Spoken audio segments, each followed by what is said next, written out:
প্রবল জলের চাপে রায়গঞ্জ ব্লকের মহারাজা থেকে রুনিয়া যাওয়ার পথে নাওঘাটা ব্রিজ সংলগ্ন রাস্তা ভেঙে যাওয়ায় 7 থেকে 8 দিন ধরেই চরম দুর্ভোগে পড়েছেন সাধারণ মানুষ। সবচেয়ে বেশি সমস্যায় পড়েছেন স্কুল কলেজের ছাত্রছাত্রী, শিক্ষক শিক্ষিকা এবং নিত্যযাত্রীরা। বিকল্প ব্যবস্থা হিসেবে এতদিন ট্রাক্টরের সাহায্যে পারাপার চলছিল। পরিস্থিতির গুরুত্ব বিবেচনা করে ঘটনাস্থল পরিদর্শনে যান হেমতাবাদের বিধায়ক হরিপদ বর্মন এবং রায়গঞ্জের সমষ্টি উন্নয়ন আধিকারিক ও পঞ্চায়েত সমিতির বিরোধী দলনেতা মলয় সরকার। তাদের উদ্যোগে রায়গঞ্জ পঞ্চায়েত সমিতির পক্ষ থেকে দ্রুত একটি বাঁশের সাঁকো নির্মাণের সিদ্ধান্ত নেওয়া হয়।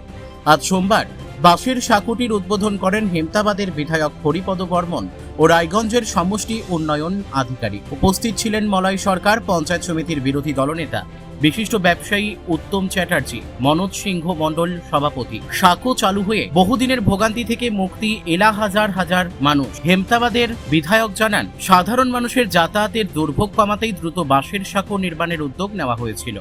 প্রশাসন ও পঞ্চায়েত সমিতির যৌথ প্রচেষ্টায় খুব শীঘ্রই স্বাভাবিক যোগাযোগ ব্যবস্থা ফিরিয়ে আনার চেষ্টা করলাম। এলাকার বাসিন্দারা এই উদ্যোগকে স্বাগত জানিয়ে বলেন, দীর্ঘদিনের দুর্ভোগের মধ্যে এই বাঁশের সাঁকো সাময়িক হলেও বড় স্বস্তি এনে দিল। বলছি, আজকে কি ব্রিজ উদ্বোধন করলেন, কি বলবেন এই বিষয়ে?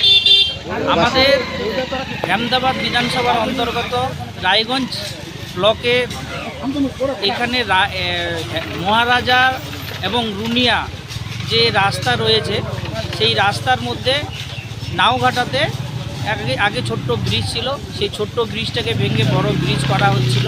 সে ব্রিজ তৈরি হচ্ছিল, ইতিমধ্যেই বর্ষা নেমে গেছে। বর্ষাতে দেখা যাচ্ছে যে পাশ দিয়ে যে ব্রিজ তৈরি হয়েছে তার পাশ দিয়ে একটা কংক্রিটের ছোট্ট রাস্তা করা হয়েছিল।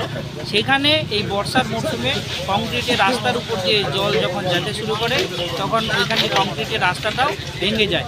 তাতে দেখা যায় এদিকে রুনিয়া থেকে এই মহারাজার যে যোগাযোগ ব্যবস্থা এইটা ছিন্ন হয়ে যায়।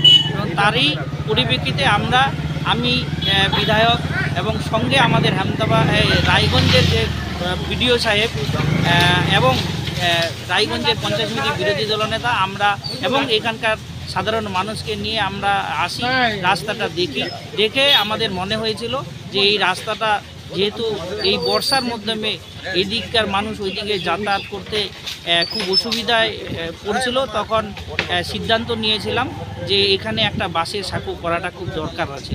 তার জন্য বিডিও সাহেব এসেছিলেন, ইঞ্জিনিয়ার এসেছিলেন। বিডিও সাহেবকে আমি বলেছিলাম, আমার বিরোধী দলনেতা মলয় সরকার উনিও আমরা বলেছিলাম, এই বিডিও সাহেব ওনার বিডিওর ওখান থেকে একটা ফান্ডে থেকে এই বাঁশের সাঁকো উনি ব্যবস্থা করে দিয়েছেন। আমি অসংখ্য ধন্যবাদ জানাবো বিডিও সাহেবকে। এবং এখানকার সাধারণ মানুষের যোগাযোগ ব্যবস্থা যেন ছিন্ন না হয়, কারণ প্রচুর স্টুডেন্ট আমাদের রুনিয়ার ওই দিক থেকে মহারাজা হাই স্কুলে পড়তে আসে এবং মহারাজাতে আমাদের হাসপাতাল রয়েছে, রায়গঞ্জে রয়েছে। এই রাস্তার উপর দিয়ে প্রচুর পেশেন্ট যাতায়াত করে। সেই কারণে এই সাঁকোটা তৈরি হয়েছে, দুদিন আগে তৈরি হয়েছে। আমরা আজকে এসে এই আনুষ্ঠানিকভাবে এই সাঁকোর উদ্বোধন আমরা করলাম জনগণের স্বার্থে। আজকে এই বলছি স্যার, আর আজকে বাসের সাঁকো উদ্বোধন করলেন, কি বলবেন এই বিষয়ে? না, আপনারা জানেন এই রাস্তাটা খুব একটা ক্রিটিক্যাল একটা রোড, যেটা আমাদের জগদীশপুর, মহিপুর এইসব এরিয়ার লোকরা, হসপিটাল, স্কুলের বাচ্চারা সবাই এইখানে যাওয়া আসা করে। এটা পিডব্লিউডি আন্ডার কনস্ট্রাকশন একটা ব্রিজের কাজ চলছিল, কিন্তু এবার বর্ষাটা এত ভালো হওয়াতে যে রাস্তাটা সাইডে করা ছিল সেইটার উপর দিয়ে জল পাস হচ্ছিলো। মানুষরা কোনোভাবে পারাপার করতে পারছিল না, স্কুলের বাচ্চাদের ইউনিফর্ম পরে পারাপার করা সম্ভব হচ্ছিল না। এটা বিধায়ক সাহেবের তত্ত্বাবধানে আমরা আর্জেন্ট বেসিসে পঞ্চায়েত সমিতি সবাই উদ্যোগ নিয়ে এটাকে 3 দিনের মাথায় এই সাঁকোটা তৈরি করা হয়েছে, যাতে পাবলিকের যাতায়াতে আর সমস্যা না হয়।